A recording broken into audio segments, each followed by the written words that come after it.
Man, I'm having so much fun learning about Australia. And, you know, there's so many amazing things over there. The magpie, which is an amazing bird that apparently a lot of people like. I was thinking, you know what? I bet they're tired of me watching these magpie videos. But then in the comments, they were like, okay, that's good. Now watch this one and this one and this one. I just love Australia. I love the people over there. Anyway, we're going to watch a video today called American in Australia. 10 things that surprised me. And this is by the Magic Geekdom. She does great content. I watched some of her videos about the UK, and now she's in Australia. So I can safely assume this is going to be a good video. Before we get going here, go ahead and like the video, and let's see what we can see. I recently went to Australia for the very first time, was joined by my friend Jana. It was also her first time. Hi, Jana. And we had an incredible time, but there were quite a few things that we were genuinely surprised by. Today I want to talk about some of those things. My experience of the Australian culture as an American. I made a list of 10 of them, 10 things that I found quite surprising from maybe the least to the most. I think I saved the most surprising aspects for last. Okay. Let's start with number 10. And that is that people really do walk around Australia barefoot. What? Which was not on my radar at all. I think the first day or two that my friend and I were in Sydney, she pointed out, hey, that's like the third person that we've seen barefoot. I had no idea. And then we saw a few more people over the next, I don't know, day or two. And it turns out that that is culturally a thing. And it's not something I've ever really experienced anywhere else that I've been, that it's just a cultural norm or just accepted that you can kind of just walk around barefoot. It's funny because the first few days that we saw it, just thought like, that's something. There's something there. And then it was only after that I started getting served videos, reels on Instagram about how it's a whole thing that people walk around barefoot. So I feel like sometimes you see things on the internet and you don't really know how true they are or not. And it's not like everyone there is walking around barefoot, but there are a proportionally higher amount of people in Australia walking around barefoot than in anywhere else I've ever seen. And I just thought, that's different. That's not something I'm used to seeing, but I guess it makes sense, especially in places where you're closer to the beach. There's, I think, more of a laid back vibe in general. So it kind of makes sense, but also was a little bit surprising. This is something that Okay, so, I mean, really? Maybe I'm trying to think if I have heard of that. Maybe I've heard of it, but wow. People, I mean, I know I'm just thinking of the US, you know, they have this slogan like no shoes, no shirt, no service. Like they have that posted outside of different convenience stores and things like that. Like you got to wear shoes. But that is kind of cool. I ain't gonna lie. That's kind of cool. Is it true though? Like a lot of people don't wear shoes over there. And I'm assuming, like she said, you know, when they're close to the beach, which I get. I can't see people walking into a business meeting with no shoes on. I mean, hey, I don't know. Maybe. I heard a lot of words when we were there, but I think it's only since starting to post the videos of our trip and getting a lot of comments of realizing just how many words Australians abbreviate. I had no idea that there was even a debate about a parmy versus a parma. And I've also heard people say they say parmo. I had no idea that there was a whole debate about where you live and how you say it depending on where you're from. So, okay. I have touched on this a couple times here on this channel. But yeah, I do understand that. Where I was watching a video about the Netherlands, and it was I think she was from Australia. And she was just talking about how common Australian slang is, like even in the business world. Because, you know, when you're learning languages, like there's a formal and informal. I know it's that way for Dutch, Spanish, it's that way. So she was basically saying that there is no formal, informal, like you just talk slang, dude, that's kind of everywhere. So, and I've been noticing it, obviously, been watching more videos, so I've been noticing it, but Australia. Let's keep going. And I just thought that it was called a chicken parma, and it was only when I was wandering around and heard someone else say parmy that I thought, have I been saying this wrong all day? And it turns out not necessarily. It just kind of depends on where you are. I think that kind of just triggered a bigger realization that there are so many words that are abbreviated. There are so many things I've had to Google because I wasn't quite sure what it meant. Like, I don't know if it's derogatory or not. I mean, Maccas, I know that other countries call McDonald's Maccas, but Maccas? What? You say that? Let's go down to Maccas. Oh, yeah. I like that. That's cool. That's better than... Oh, well, we call it Mickey D's in America. But Maccas? Okay. Let's go to Maccas. I feel like it's very common in Australia. Servo's another word I keep seeing. I'm assuming that means Servo. like a service station or a petrol station, gas station. I assume that service station is like what the full term would be, and that you're saying like, oh, Yeah. You get yourself a pie, don't get yourself a pie from a servo. But I've never heard that term before until I started getting a bunch of comments about it. And then I also have had comments saying seppo, and I had Seppo? no idea Separate? what that meant. I had to Google it. I'm not sure if it's endearing or not. Maybe it's derogatory, but it is a term for Americans that I think is an abbreviation of a septic tank. What I've read, I think... Really? Seppo. Oh my God. Hold on. It said that it kind of traced its roots to the Cockney rhyming, and so tank rhymes with yank is I think how that is derived. But it's just like one of those things where I had no idea that you had so many nicknames and so many shortened words. Oh, and I called it avo toast in my video, and I think you call it avo. Avo? Is that like there's a different word in the avo? Hold on. First of all, let's just pause for a moment and recognize that looks good. Everybody know, I mean, if you've been on this channel long enough, you know it's real hard for some good food to show up on this channel, on my screen, without me acknowledging that. But look at this. That looks like some deliciousness. That looks like some oil with some sun-dried tomatoes or something. Sprinkle that on there with some lemon. Whew, that looks good. Okay, anyway, I got sidetracked. Back to the video. Call it avo? Avo? Is that Avo? like there's a different word, and the avo means the afternoon? And I was like, you have so many abbreviations that I can't even get them straight.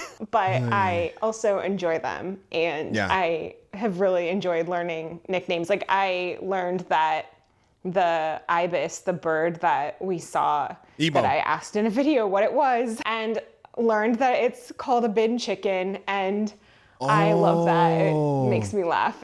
I feel like a very silly name, and I like it. I've just really enjoyed. Somebody suggested that my next bird video be on the bin chicken, so maybe I'll check that out.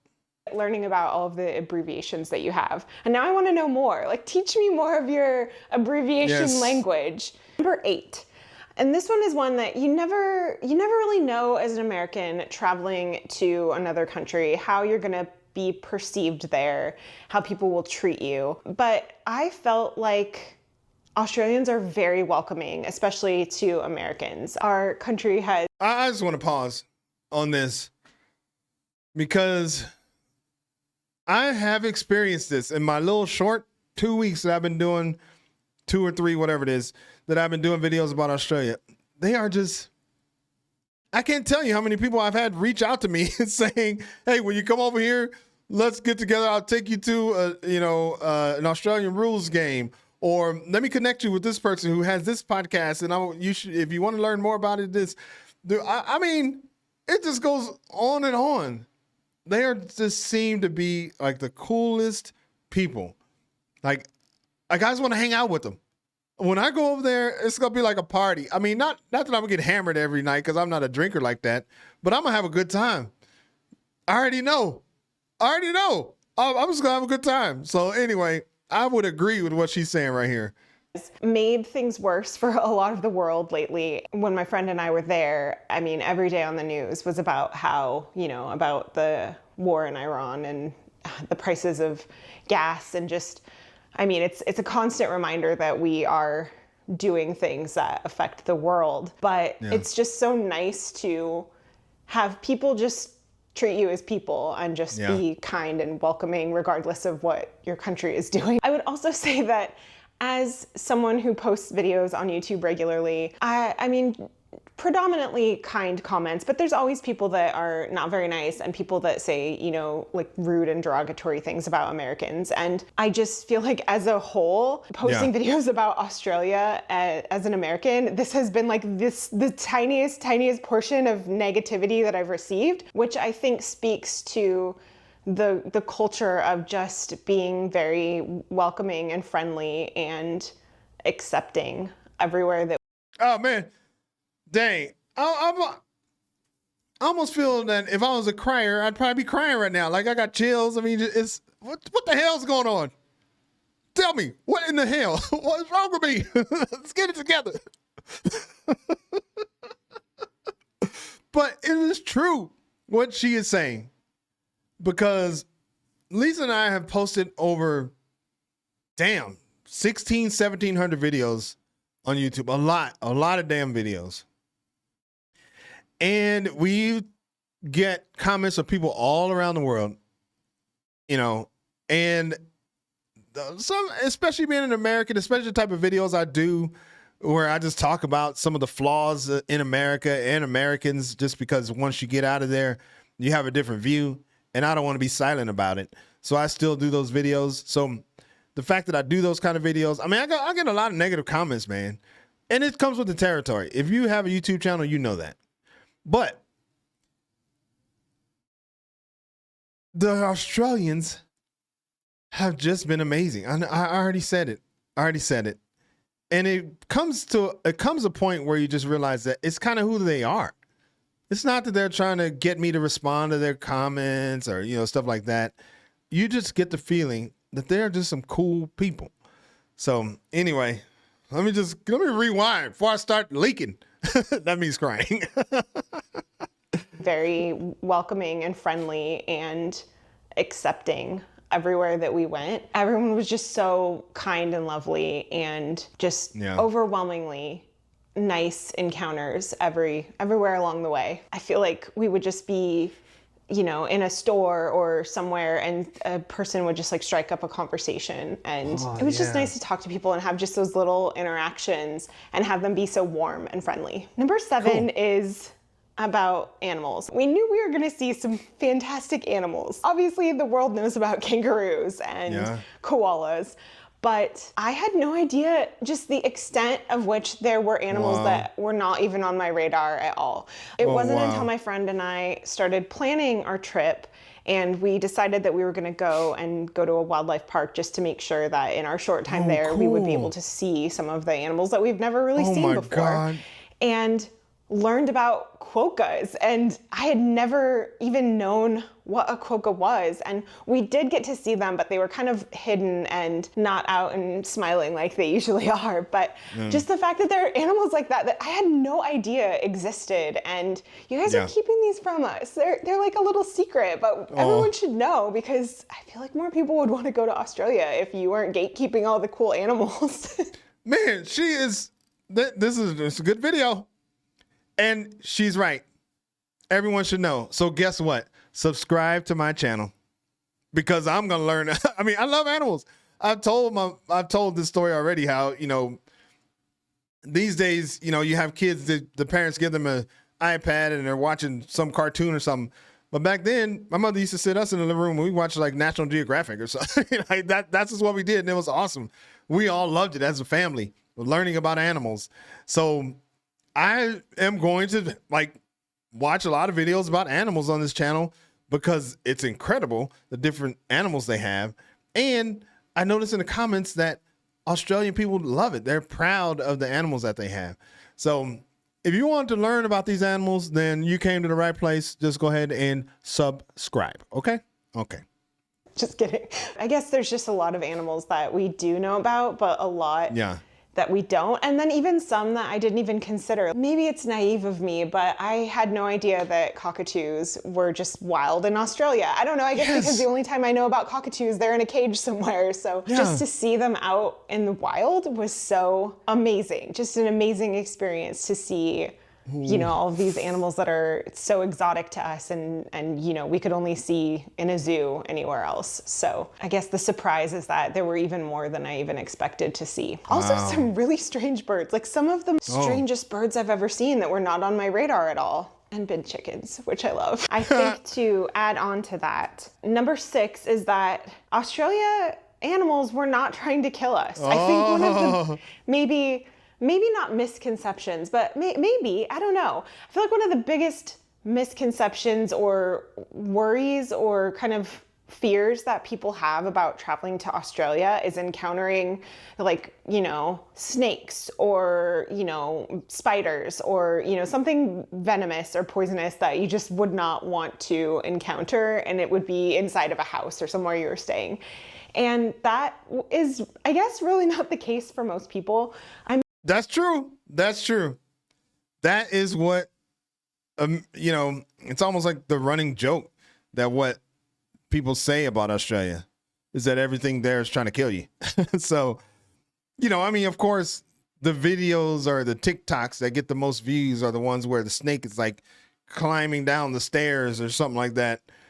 But so you just automatically think, wherever the hell I go, like I got to be looking out for snakes.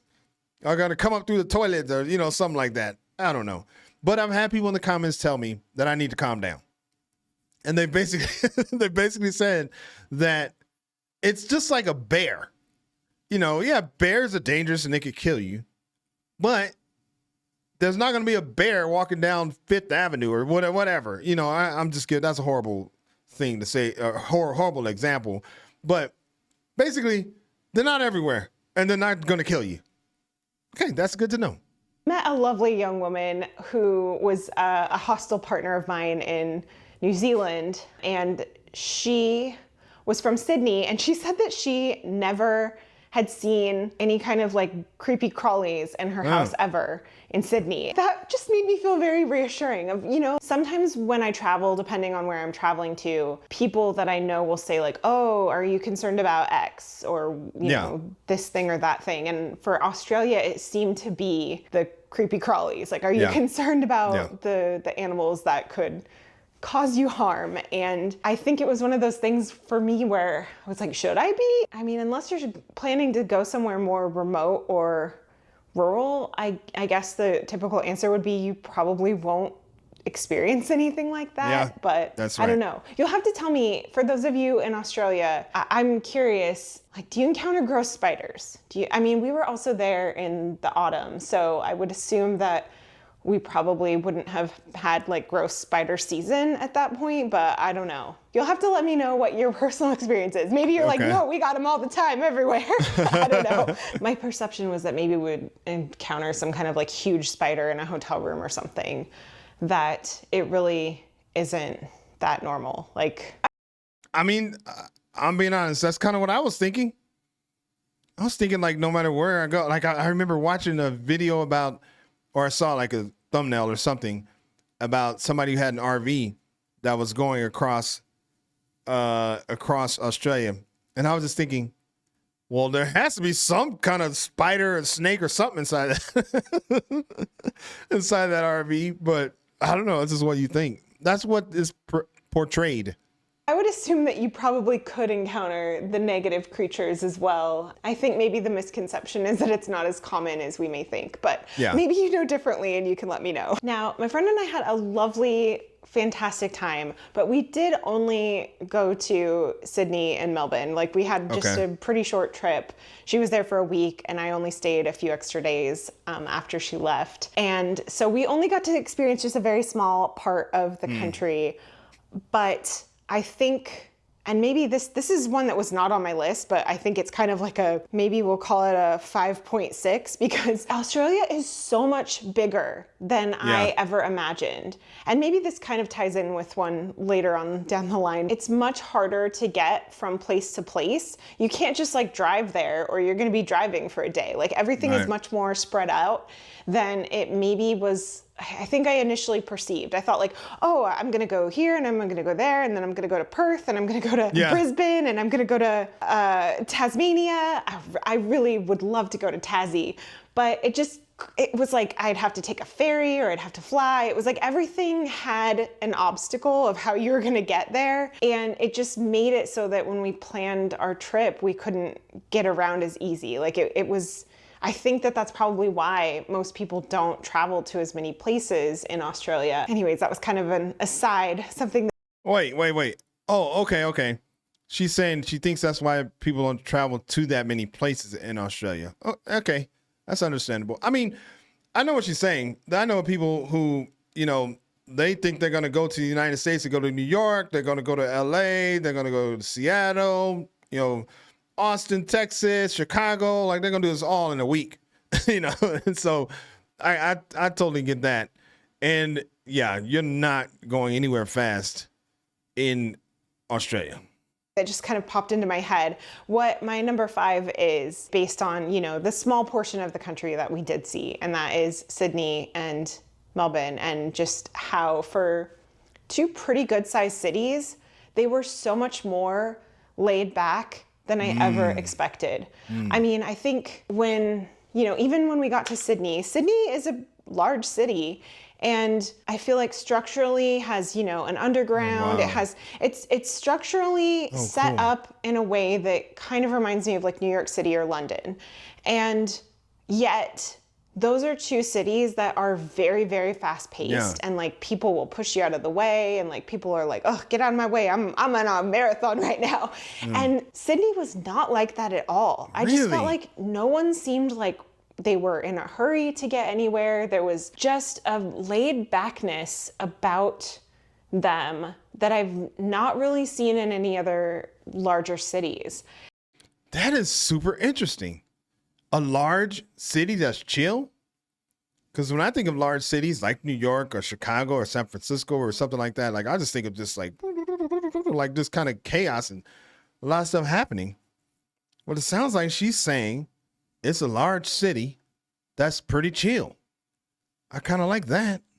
And there's not really another city that I would feel I could compare it to in terms of just the laid back culture. Like it was surprisingly laid back. And what was, I think, even more surprising to me about the whole situation is that when I said that in the video that I made about Sydney, I got tons and tons of comments saying that Sydney is the most fast-paced in Australia and like Sydney Really? is too fast for them and things like that. Oh, And wow. It's like, well, if that's what Sydney's like, well, what is a place like Perth like? What are some of these other smaller cities? Like Adelaide, I feel like Adelaide is one that people have told me is a really cool place to visit. So maybe one day I can go there.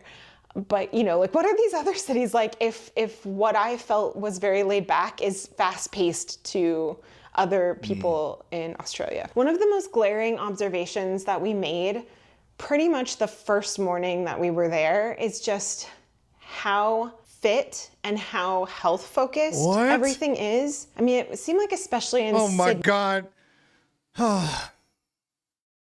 That's the problem with these videos. It's like, you just feel like you want to live everywhere. But man, I mean, these are all like hitting on points that are important in my life. But that, a fit city? I've been in fitness a long time. I played basketball in high school, college, and after college, I've worked at gymnasiums for years and done triathlons. I mean, I go to the gym every morning. So fitness is important. But man, okay. Just let me just calm down.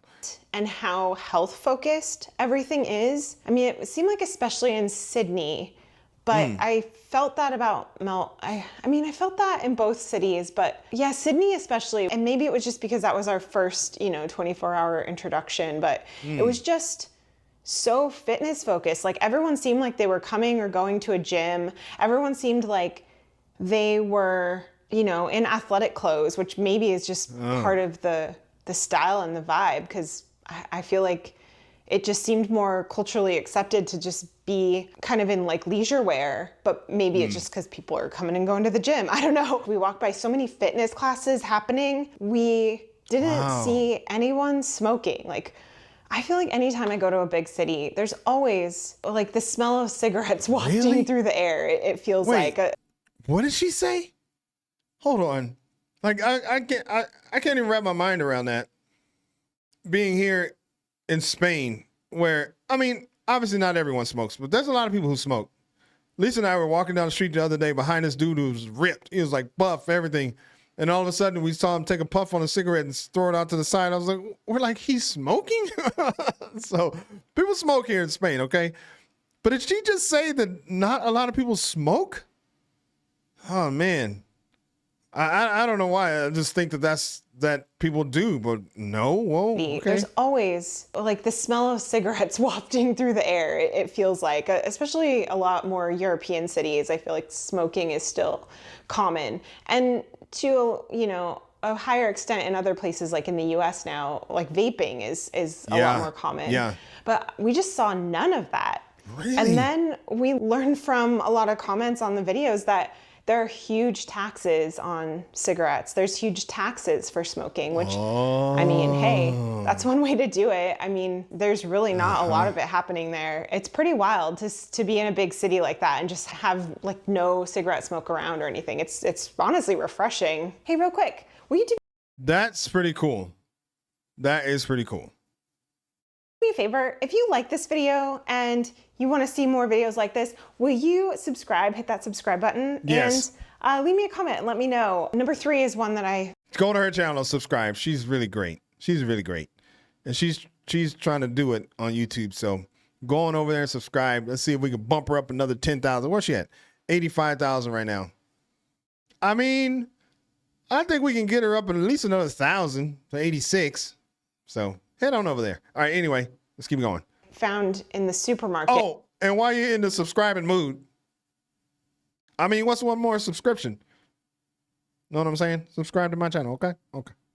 And leave me a comment and let me know. Number 3 is one that I found in the supermarket. I guess one of the 2 main observations I made in the supermarket when I went there is that there aren't really a lot of ready meals. There aren't really a lot of, here, we kind of prepared it for you, you just like pop it in the oven. And I feel like the US, they're all frozen and they're not very good. They're processed. And one of the things I love about the UK is that there are a lot of really good quality ready meals where you can just, you know, take it, pop it in the oven and it's good. And that's good for traveling. In the couple different supermarkets I went to, I didn't really see that many options. It's such a smaller portion of the grocery store. You know, kind of learning that really it's because it really ties into kind of the health culture of just freshly preparing your own meals and having, you know, produce.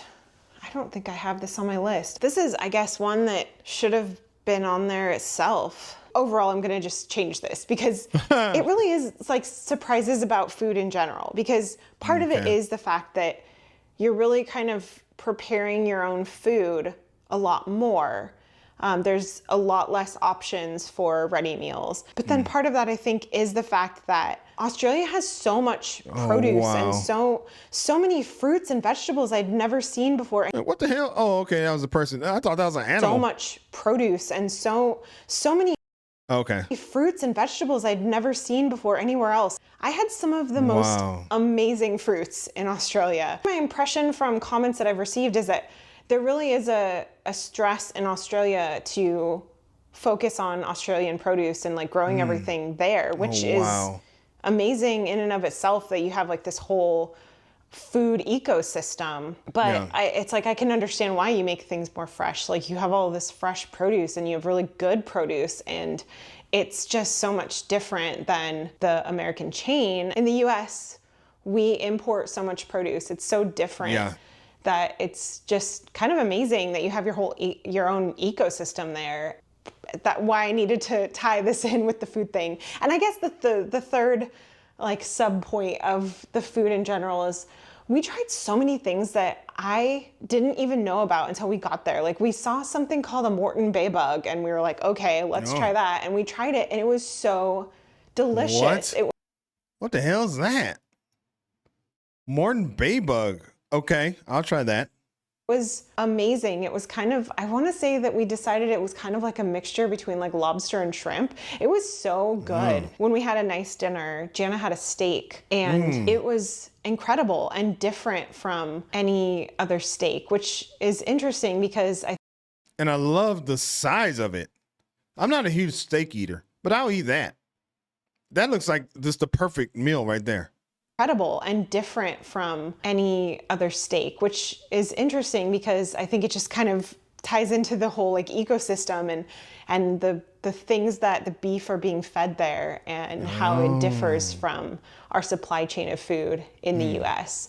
I think as far as food goes, I don't know that I really knew much about the reputation of Australian food. British food has a reputation of not being very good, which I don't find to be true. But it kind of has a reputation of people thinking that it's like all tinned beans and things. Yeah. Whereas I feel like Australia, I didn't really know a lot about what the food scene was like, but was still completely blown away by it. And yeah, it was really, really good. I ate some. That's interesting because I've had people in the comments say that it's nothing. I think because I said like I wanted to find the quintessential Australian meal and they said there really isn't anything, because obviously it came from the UK. So, but anyway, so let's keep Amazing going. stuff. And I think the produce is probably the thing that I missed the most I can see about that. the food aspect. Like we had some of the best food. We stopped at this little like guy selling fruit in Sydney and bought a bunch of fruit and took it back to our hotel and ate it all. It was delicious. Everything we ate was amazing. Wow. One of the most surprising things was that for such big city life where we were at, it was surprisingly quiet in the evening. And I think, at least as far as the places that we went, Australians seem to be early risers, like get up and at 'em early in the morning. And in the evening, like we went back to our hotel and took a nap on our first day there. And when we went back out at like 8:30 at night, it was deserted. Like the streets were empty. And for Sydney, that was surprising. I don't even remember how far we walked, but we walked from our hotel. That's okay. I can get down with that because I in America, I mean, I was waking up early. I mean, like 4:30. Don't ask me why. I don't know. And then by 9:30, I'm asleep. so, but here in Spain, I mean, obviously, you don't even think about going to bed till like 10 or 11, and then breakfast is not until 10. I mean, it's on a different time zone here, but I kind of like what they're doing there in Australia. Is that common everywhere? And is that true what she's saying? To the Harry's, the Cafe de Wheels, and I think the whole way there and back, we only saw a couple people that we passed or encountered, and that was unusual for being like 8:30 or 9 o'clock at night in a city. I would have expected more people to be out and about, but it was just empty. What's interesting to me is that the two mornings we had breakfast in Sydney at a restaurant. The first one, we had a late morning breakfast and the place was empty. Like, wow. There was no one around. Man, that looks cool. And then the second one, we had an early breakfast and that place was packed. And I don't know that it was really much different. Like, I don't know if one place was more popular than the other, but it was surprising. Like, that is not something you would see around here where I live in the US. Like, if you wanted to go have a nice breakfast on Saturday morning, you would want to go early to beat the rush. But I felt like the morning that we went early, it was a lot more crowded and busy than when we went late morning. Well, which makes sense if they are early risers. That's cool though. I mean, I like that. You get up, get your day started, and by the time you got a bunch of things done, it's only 8 o'clock or 9 o'clock. So that'd be great. No, I only have these 2 days we went out to breakfast in Sydney. I think Okay. the thing that surprised me most is kind of partly from the supermarket. I think just kind of a little pieces here and there is that I kind of went to Australia expecting it to be, I don't know, more like the UK than it Oh. is. I don't know. I feel like I wasn't expecting it to feel as American as it did. And Oh, I think really? part of it is, the fact that as a country, it's more similar to the US in the fact that so many things are so spread out. And Well, okay. Hold on. Australia is a weird hybrid of America and Britain. Is that true? I wonder what Australians think about that. I mean, it seems like nobody wants to be compared to America. So, but I'm curious to know what you think. That I, that would that. I mean, depends on which pieces of each of those. But that sounds like a cool place to live.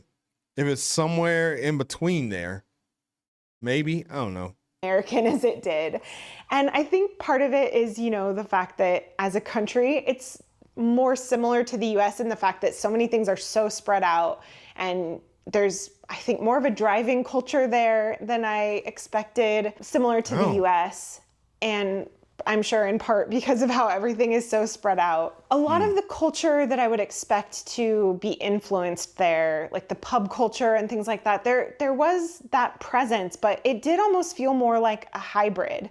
I feel like even in the supermarket, I was surprised to see so much peanut butter. Like there were so many options for peanut butter, and that just weirded me out because I feel like peanut butter is just not that big in Europe.